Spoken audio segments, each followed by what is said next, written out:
అమ్మేసినవి తినకండి, బొమ్మేసినవి తాగకండి, బొమ్మేసినవి కొనకండి. దేవీ దేవతలకి కేవలం హిందువుల దగ్గర కొన్నవి మాత్రమే, చేసినవి మాత్రమే పెట్టండి. Saffron turtle. Welcome to saffron turtle channel. ఈ వీడియో మీకు నచ్చినట్లయితే లైక్ చేయండి, మీ బంధుమిత్రులకి షేర్ చేయండి. అలాగే ఇప్పటివరకు సబ్స్క్రైబ్ చేయకపోతే సబ్స్క్రైబ్ చేసుకోండి. సో 30th నవంబర్ నుంచి 20th నవంబర్ నుంచి 30th నవంబర్ వరకు మన హిందువుల మీద జరిగిన దాడులు, అలానే హిందుత్వం ఎదిగిన రోజులు మనం ఒక్కసారి తెలుసుకుందామండి.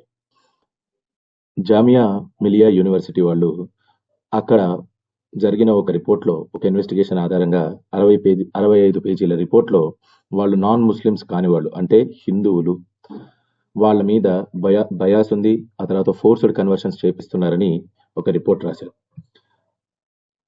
తర్వాత సంబల్లో మనకి తెలిసిన విషయంగానే అందులో పెద్ద దాడులు జరిగాయి. అసలు ఈ దాడులు ఎందుకు జరిగాయి అంటే, ఒక public interest litigation bill Allahabad హైకోర్టులో పెట్టారు.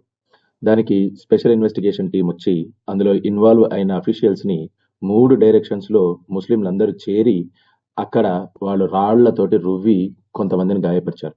ఇందులో పోలీసులు కూడా గాయపడ్డారు. అయితే లోకల్ ముస్లిమ్స్ ఇది ముందుగానే జరిగినట్టుగా కొన్ని ఆధారాలు కూడా ఉన్నాయి. ముందుగానే ఆలోచించి ఇవి జరిపినట్టుగా కొన్ని ఆధారాలు కూడా ఉన్నాయి. అక్కడ తపాచాలు దొరికాయి. ఆ తపాచాలు కాల్చేటప్పుడు 3 ముస్లిం యువకులు చనిపోయారు. అంటే ఆ 3 యువకులు జిహాద్ చేయడానికి వచ్చి చనిపోయారు. అయితే ఇదే విషయంలో ఒకసారి ఆలోచించండి, 3 ముస్లింలని వాళ్ళ మతస్థులే కాల్చారు, కానీ పోలీసుల మీద ఆ నిందని తోశారన్నమాట. సో దానివల్ల 2 మనకు అర్థమవుతున్నాయి. ఒకటి, యోగి ఆదిత్యనాథ్ గవర్నమెంట్ మీద వీళ్ళు మసిబుసి మారేడుకాయ చేయాలి అని అనుకునే ఉద్దేశం. అలానే ముస్లింలు వాళ్ళ చనిపోయినా కానీ ఎలానో కలా ఒక ఎజెండాని రన్ చేద్దామని, ఇలా చనిపోయినా కూడా జిహాద్ చేసినట్టే లెక్క. వేరే వాళ్ళ మీద అపనింద వేసి వాళ్ళని వైదొలగించడం అక్కడి నుంచి. సో ఇస్లాంని ఏ రకంగానైనా, ముఖ్యంగా వైలెన్స్ తోటి, ఛలముతోటి, మిషతోటి, దేనితోటైనా కానీ వాళ్ళు ప్రాపగేట్ చేద్దామని ఉంటారండి. జనరల్గా ఇస్లాం కూడా అదే చెప్తుంది. అయితే అక్కడ రాళ్లు రువ్విన వాళ్ళల్లో కొంతమంది బాలులు కూడా ఉన్నారు అని చెప్తున్నారు. ఈ బాలులని వెంటనే జువెనైల్ కస్టడీకి తీసుకోవాల్సిందిగా ప్రార్థన. ఉత్తరప్రదేశ్ గవర్నమెంట్ వాళ్ళ ఎవరైతే రాళ్లు రువ్వారో వాళ్ళ మీద 25 మంది ఇండివిజువల్స్ ని కనిపెట్టి వాళ్ళ ఫోటోలు బహిరంగంగా చూపించింది. కానీ ఆ వైలెన్స్ లో ఉన్న వాళ్ళు మాత్రం మొత్తం పూర్తిగా 800 మంది. ఈ వైలెన్స్ లో పాల్గొన్న వాళ్ళు మొత్తం 800 మంది. ఈ 800 మందిలో కేవలం 27 మందిని మాత్రమే పసిగట్టగలిగినారు. ఇంకొక 25 మందిని మాత్రమే అరెస్ట్ చేయగలిగారు. అంటే మిగిలిన 700 మంది, అంటే 770 మందికి ఫ్రీ చెక్ వచ్చినట్టే కదా. సో ఇది ఆపాలి. ఈ వీడియోలు కూడా బయట ఎలా వచ్చాయి అని అంటే, వాళ్ళ చుట్టుపక్కల ఉన్న సీసీటీవీ కెమెరాలు అన్నిటిని ధ్వంసం చేశారు, కొన్నిటిని ఆపేశారు. కానీ యోగి ఆదిత్యనాథ్ సర్కారు డ్రోన్లతోటి ఉపయోగించి కొన్ని వీడియోస్ ని, కొన్ని ఫొటోస్ ని రిలీజ్ చేసింది. అందులో ఒక మహిళ ఒక ఇంటి పైకప్పు ఎక్కి అక్కడి నుంచి పెద్ద రాళ్లు రువ్వుతున్నట్టుగా మనకు ఒక వీడియో క్లిప్పింగ్ కూడా బయటకు వచ్చింది. అలానే సీసీటీవీ ఫుటేజ్ ప్రకారంగా ఒక ఆయన తపాచాని, అంటే ప్రొటెస్టర్, అక్కడ ఉన్న ప్రొటెస్టర్, ఈ పీస్ఫుల్ సముదాయంలో ఉన్న ఒక ప్రొటెస్టర్ వేరే ఇంకొక ప్రొటెస్టర్ ని ఛాతి మీద గురి చూస్తున్నట్టుగా కూడా ఒక ఫోటో రిలీజ్ అయింది. తర్వాత ఇదే విషయం అయ్యి కాంగ్రెస్ పార్టీ వాళ్ళు, సమాజ్వాదీ పార్టీ వాళ్ళు ఏమంటున్నారంటే, ఇది కేవలం హిందువులు, అంటే మన యోగి ఆదిత్యనాథ్ సర్కార్ వీళ్ళ మీద ఒక కుట్రపూరితమైన చర్య అని అంటున్నారు. ఇందులో యోగి వచ్చి ఏం చేశాడో అర్థం కాలేదు. కానీ సరే, ఏదేమైనా కానీ అక్కడ జస్ట్ ఒక రివీల్ చేయడానికి ఒక సర్వే టీంని పెట్టుకున్నప్పుడు మీకేంటి ప్రాబ్లం? అక్కడ ఒకవేళ కనుక లేకపోతే ఆ మస్జిద్ మాకు కాదు, అది మా మందిరం కాదు అని మేమే వెళ్ళిపోతాం కదా. డిస్ట్రక్టివ్ మెథడ్స్ వాడకుండా చేసే పద్ధతులు, అంటే సైంటిఫిక్ మెథడ్స్ పద్ధతుల్లో చేయొచ్చు. ఒక్కసారి లోపలికి రానియడానికి కూడా వీళ్ళకి ఎందుకు ఆ భయం? అక్కడ లేకపోతే రానిచ్చచ్చు కదా. ఆయన హిందూ ముస్లిం బాయి గంగా యమున తేజీబ్ అంటారు కదా. ఇవి మాటల్లోనేనా? కేవలం హిందువులే పలకాలా? అవతలి వాళ్ళు పలకరా? హిందూ ముస్లిం బాయి అన్నప్పుడు ముస్లిం వచ్చి హిందూని కౌగులించుకోడా? అరే బాబు, ఈ మందిరం మీదే, మా ఒక నియంత వచ్చి మిమ్మల్ని ఇట్లా ఆగం చేశాడు, మేము వేరే చోట కట్టుకుంటాము పర్వాలేదు అని భ్రాతృత్వం ఎక్కడుంది? బ్రదర్హుడ్ బ్రదర్హుడ్ అంటారు కదా, ఎక్కడుంది? ఈ కాంగ్రెస్ వాళ్ళు, ఈ సమాజ్వాదీ పార్టీ వాళ్ళు ఏం చేస్తున్నారు? అయితే ఇదే జియా ఉర్ రెహమాన్ అనుకుంటా అతని పేరు. సో పేరు తప్పు కావచ్చు. అతను ఒక ఆయన ఒక ఎస్పీ లీడర్, అంటే సమాజ్వాదీ పార్టీ లీడర్. ఆ లీడర్ యొక్క పేరు ఎఫ్ఐఆర్ లో కూడా మెన్షన్ చేసినట్టుగా మనకి తెలుస్తుంది. ఎందులోనో సోహైల్ ఇక్బాల్ అనే ఇంకొక ఆయన పేరు కూడా పెట్టినట్టుగా తెలుస్తుంది. వీళ్ళిద్దరూ కలిసి ఈ యొక్క విధ్వంసాన్ని సృష్టించారా? ఏంటి కారణం? ఎట్లయినా ఒకప్పుడు పడిపోయిన టెంపుల్స్ ని మళ్ళీ హిందువులకి ఇవ్వడంలో ముస్లింలకి ఏంటి ప్రాబ్లం? వాళ్ళకి పెద్ద వక్ఫ్ బోర్డు ఉంది కదా, ఆ వక్ఫ్ బోర్డులో నుంచి కొంచెం ల్యాండ్ వేరే చోట కట్టుకోలేరా? ప్రతి గ్రామంలో కూడా, ప్రతి దాంట్లో కూడా వాళ్ళకి వక్ఫ్ బోర్డులో ఆస్తులు ఉన్నాయి కదా, అవి చేయలేరా? కేవలం హిందువుల్ని ఇంకా ఏడిపించాలనా? హిందువులు కూడా కామ్గా ఉన్నన్ని రోజులు ఇదే జరుగుతూనే ఉంటుంది, ఇక ఎక్కువ జరుగుతుంది కూడా. ఈ శంబల్ విషయమే అయ్యి 1526 లో ఇది హరిహర మందిర్, ఇది ఒక ఏన్షియంట్ హిందూ టెంపుల్. ఇక్కడే ఒక కల్కి అవతారం పుడుతుంది ఆ విలేజ్ లోనే అని చాలా దృఢంగా నమ్ముతారు. అయితే ఈ మొఘల్ ఎంపరర్ బాబర్ అనే ఆయన వచ్చి, ఎంపరర్ అని రాస్తున్నారు కానీ పబ్లిషింగ్ లో ఎంపరర్ కాదండి ఆయన పరిపాలన తక్కువ, విధ్వంసం ఎక్కువ. బాబర్ అనే ఇన్వేడర్ వచ్చి హిందువుల్ని తార్చాడు, హిందూ టెంపుల్ ని పడగొట్టాడు. ఇప్పటికైనా ఒకవేళ గనక ముస్లింలు, అంటే మంచి ముస్లింలు ఉన్నారు అని అనుకుంటే, ఖచ్చితంగా వాళ్ళంతట వాళ్ళే ఏవేవైతే ఆక్రమించారో, పడగొట్టారో వాటిని తిరిగి హిందువులకి ఇచ్చేసేయాలి పునః వైభవంతో. ఎప్పుడు ముస్లింలు ఒకవేళ గనక హిందువుల్ని తమ్ముడు అన్న అనే భాతృత్వమైన ఫీలింగ్ ఉంటే, ఇయ్యకపోతే ఖచ్చితంగా హిందువులు వాళ్ళని శత్రువుల్లాగానే చూడాలి. మధ్యలో ఏ రేఖ లేదు. ఎన్ని ఉంటే అన్ని, ఎన్ని బయటపడితే అన్ని. అయితే మహారాష్ట్రలో మన ఓవైసీ వెళ్తూ, ఇదిగో ఇంకా 15 నిమిషాలు అలానే ఉన్నాయి, ఇంకా 15 నిమిషాలు మిగిలే ఉన్నాయి అని హెచ్చరింపు జారీ చేశాడు. అంటే ఇక్కడ హైదరాబాద్ లో, మహారాష్ట్రలో అన్నాడు అంటే ఇక్కడ హైదరాబాద్ లో ఆ 15 నిమిషాలు ఎప్పుడోకప్పుడు వాడుకుంటాడన్నమాట. హిందువులు జాగ్రత్తగా ఉండాలి. ఎప్పటికైనా ఓవైసీ లాంటి వాళ్ళు చంపడానికి ఖచ్చితంగా వెనకాడరు, ఖచ్చితంగా వెనకాడరు. పైగా సుప్రీంకోర్టు నుంచి, మీ గవర్నమెంట్ నుంచి మీకు ఎలాంటి మద్దతు దొరకదు.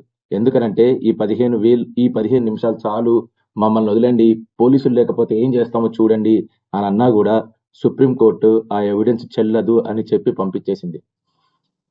సో మీకు ఎవ్వరూ సహాయం చేయరు, మీ ఆత్మ సంరక్షణ మీరు చేసుకోవాల్సిందే. ఇటీవల వెస్ట్ బెంగాల్లో ముర్షిదాబాద్ అనే ప్రాంతంలో ఒక పెద్ద వైలెన్స్ జరిగింది. ఇది కార్తీక మాసం పేరుగా, అది కార్తీక మాసంలో కార్తీక పూజా పండాలు ఒకటి పెట్టుకున్నారు. వాళ్ళు లైట్లు ఆ తర్వాత అవన్నీ వేసి వైభవంగా వాళ్ళు సెలబ్రేట్ చేసుకుంటున్నారు. అయితే ఎక్కడి నుంచి వచ్చారో తెలీదు, చాలా మంది వచ్చి చాలా ఇళ్లని తగలబెట్టారు, అక్కడున్న షాప్స్ అన్నిటిని బద్దలు కొట్టారు. సో మమతా బెనర్జీ గవర్నమెంట్ లో ఇలా ఇంకా జరుగుతూనే ఉంటాయి, ఎప్పుడూ జరుగుతూనే ఉన్నాయి, ఇక ముందు కూడా జరుగుతాయి.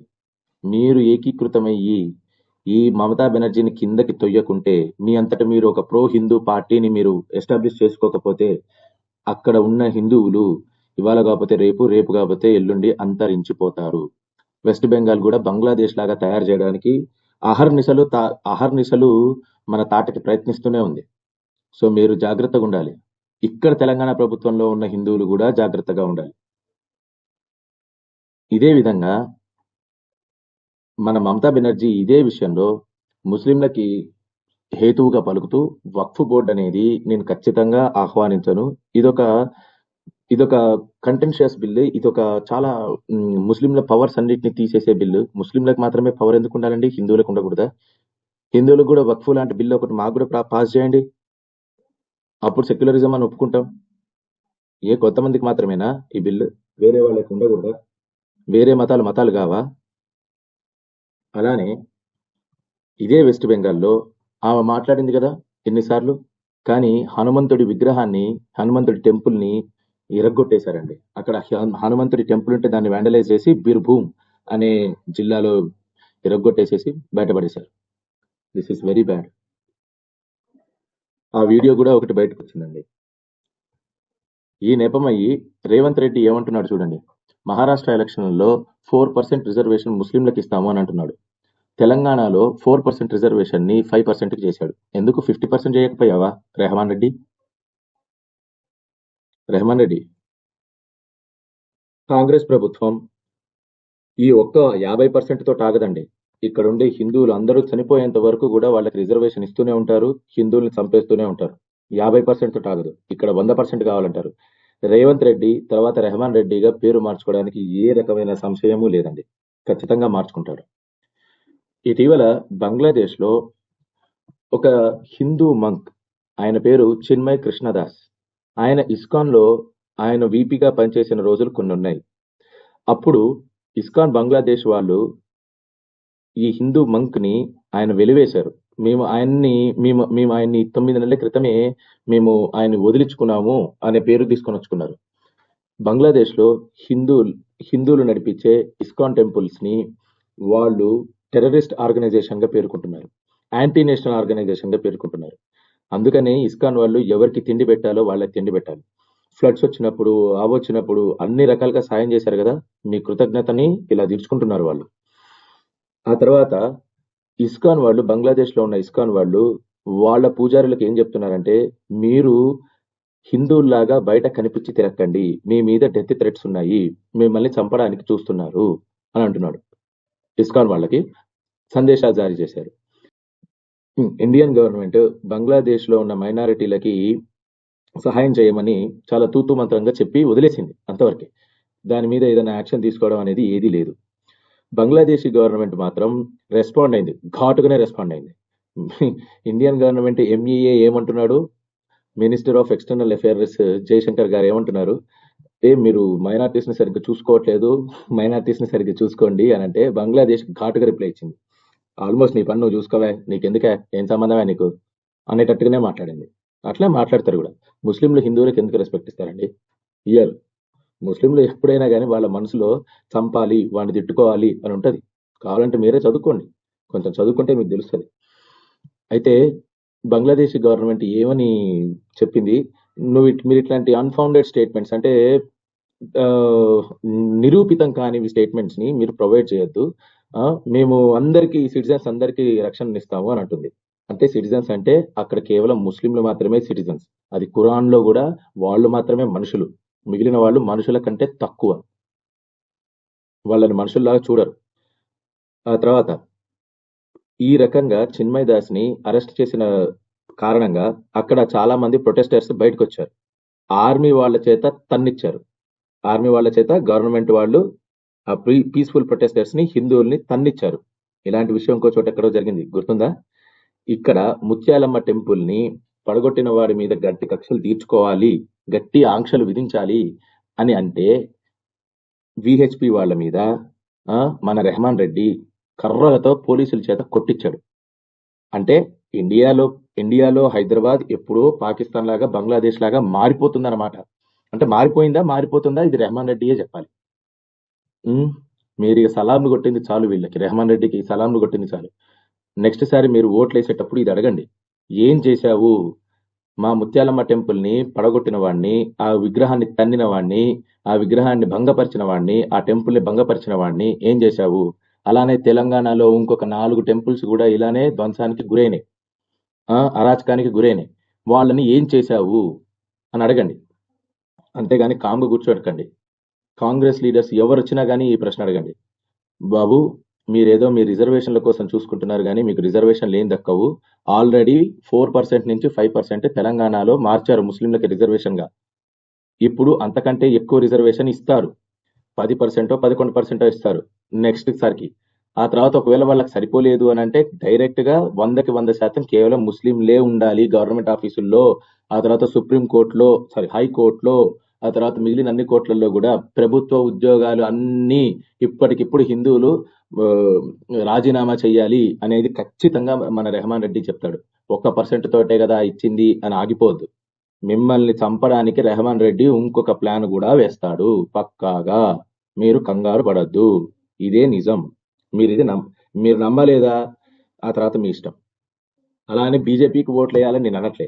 ఎవరైతే హిందుత్వం జెండా ఎత్తుకుంటారో, ఎత్తుకొని తర్వాత వాళ్ళు ఆ పనులు ఏవైతే చేస్తామని చెప్పారో అవి చేస్తే వాళ్ళని నమ్మండి, లేకుంటే నమ్మాల్సిన అవసరం లేదు.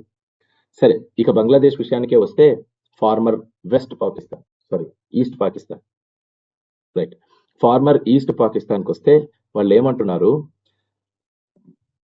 ఆయన జైలుకి, చిన్మయి ప్రభుదాస్ జైలుకి ఒకళ్ళిద్దరు ఫుడ్ తీసుకురావడానికని వెళ్ళారు. వాళ్ళని అటాక్ చేసి వాళ్ళని కూడా అరెస్ట్ చేసేశారు. అంటే వాళ్ళని అరెస్ట్ చేయడమే కాక, చిన్మయి ప్రభుదాస్ దగ్గరికి వచ్చే, ఆయన కోసం పోరాడే లాయర్ దగ్గరికి వెళ్తే ఆ లాయర్ ని కూడా గుద్దిచ్చారు. ఆ లాయర్ ని కోర్టు లోపలికి వెళ్ళనియలేదు. ఇప్పుడు చిన్మయి ప్రభుదాస్ కి ఒక్కళ్ళు కూడా సాయం చేసేవాళ్ళు లేరు. ఆయన తరపున వాదించేది బంగ్లాదేశ్ హైకోర్టులో బంగ్లాదేశ్ సుప్రీం కోర్టులలో లేనే లేరు. లాయర్లే కరువైపోయారు. ఈ లాయర్లందరూ కలిసి కూడా ఒక నిర్ణయం తీసుకున్నారు. ఏమని అంటే, మేము చిన్మయి ప్రభుదాస్ కి ఎవ్వరూ ఒక రిప్రజెంటేషన్ ఇయ్యకుండా మేము చేస్తాము అనే ఒక నిర్ణయం కూడా తీసుకున్నారు వాళ్ళు. అది బంగ్లాదేశ్ అంటే. ఇదే విషయంలో ఇస్కాన్ వాళ్ళు ఒక వీడియోని కూడా రిలీజ్ చేశారు.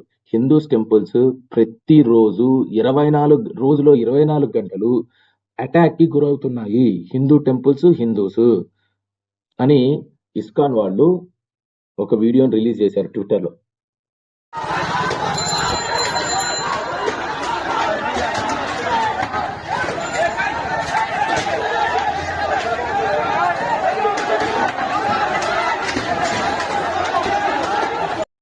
In the same time Bangladesh లోనే, అంటే వీళ్ళందరూ మైనారిటీలని, వాళ్ళ యొక్క మనోభావాలను మేము లెక్కిస్తాము అని చెప్పిన బంగ్లాదేశ్ లోనే 3 టెంపుల్స్ చాటోగ్రామ్ అనే విలేజ్ లో వ్యాండలైజ్ అయ్యాయి. వ్యాండలైజ్ అవ్వడం అంటే ధ్వంసానికి గురయ్యాయి.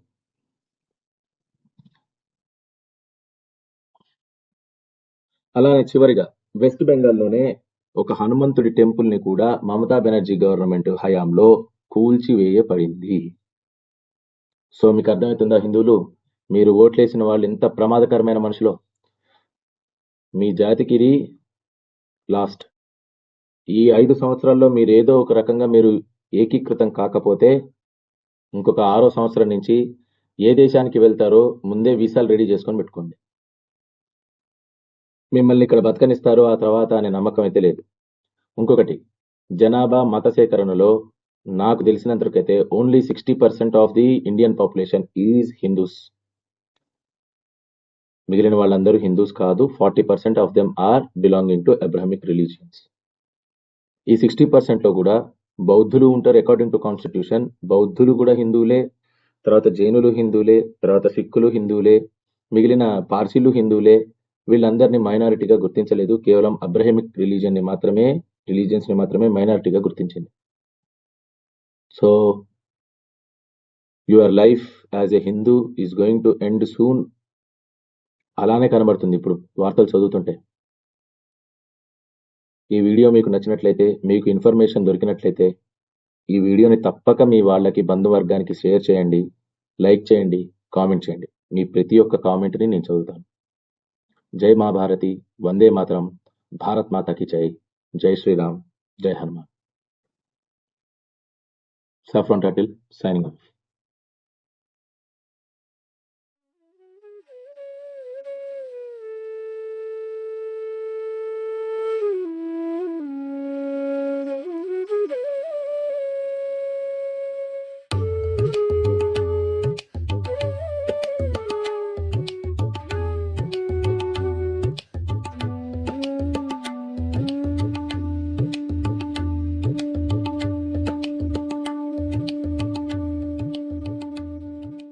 ఉమ్మేసినవి తినకండి, ఉమ్మేసినవి తాగకండి, ఉమ్మేసినవి కొనకండి.